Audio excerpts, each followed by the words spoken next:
तो धीरेन्द्र शास्त्री कब से बाबा हो गए? मतलब आप बाल लंबे कर लीजिए, उल्टी सीधी हरकतें करने लग जाइए तो क्या आप बाबा हो जाएंगे? बाबा होने के लिए बहुत तपस्या करनी पड़ती है।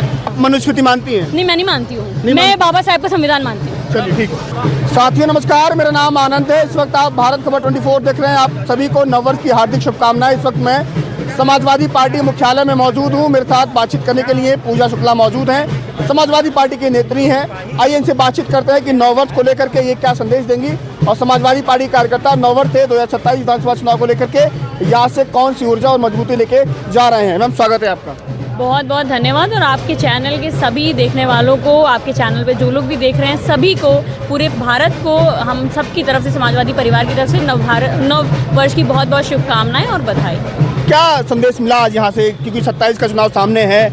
अगर देखा जाए तो जो 26 का साल बचा है वो संघर्ष का साल होगा। आप लोग चुनावी मैदान में उतरेंगे, तैयारी कितनी है, क्या संदेश मिला अंदर से? 2026-2027 में सामाजिक न्याय की स्थापना करने के लिए ये जो संघर्ष का समय, इसका साल है। और 2027 में सामाजिक न्याय की स्थापना होगी और 2026 ही 27 को लाने जा रहा है। अच्छा, एक बाबा है देश में, धीरेन्द्र शास्त्री, बागेश्वर धाम वाले बाबा, उन्होंने बयान दिया है कि ब्राह्मण समाज के, आप ब्राह्मण समाज से आती, इसलिए सवाल आपसे ले रहा हूँ मैं, वो कहा कि ब्राह्मण समाज की बहुओं को, बेटियों को घर में रहना चाहिए, मनुस्मृति की पूजा करनी चाहिए, पढ़ाई लिखाई नहीं करना चाहिए, नौकरी नहीं करना चाहिए, सांसद भी रहकर चुनाव नहीं लड़ना चाहिए, उनको घर में रहना चाहिए। क्या कहेंगे आप? मैं समझती हूँ कि वो बाबा हैं ही नहीं। अगर वो बाबा होते तो समाज में भेदभाव की बात नहीं करते। हमारा धर्म भेदभाव करना नहीं सिखाता, हमारा धर्म तो प्यार और करुणा की बात करता है। तो बाबा होते तो समाज में भेदभाव की बात नहीं करते। हमारा धर्म भेदभाव करना नहीं सिखाता, हमारा धर्म तो प्यार और करुणा की बात करता है। तो धीरेन्द्र शास्त्री कब से बाबा हो गए? मतलब आप बाल लंबे कर लीजिए, उल्टी सीधी हरकतें करने लग जाइए तो क्या आप बाबा हो जाएंगे? बाबा होने के लिए बहुत तपस्या करनी पड़ती है।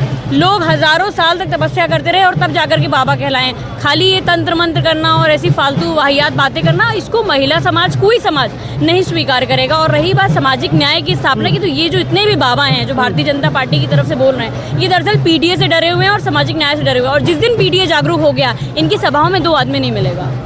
मैम, वो हनुमान जी से बात कर लेते हैं। अरे वो तो हम भी कर लेते हैं, हर भक्त कर लेता है अपने भगवान से। भगवान और भक्त के बीच में कोई दूरी है क्या? हम चाहे हम बात कर लेते हैं, हम कह रहे हैं यही मौजूद है हनुमान जी, मानिए।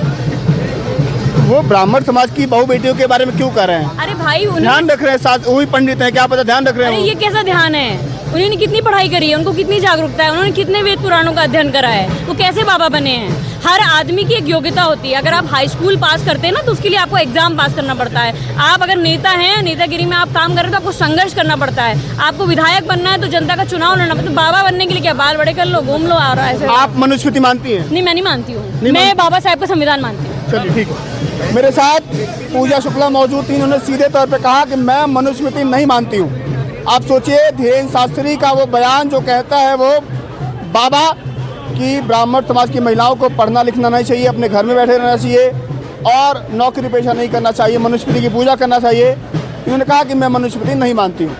बहरहाल आप लोग अपनी राय देना मत भूलिएगा। फिलहाल के लिए नमस्कार।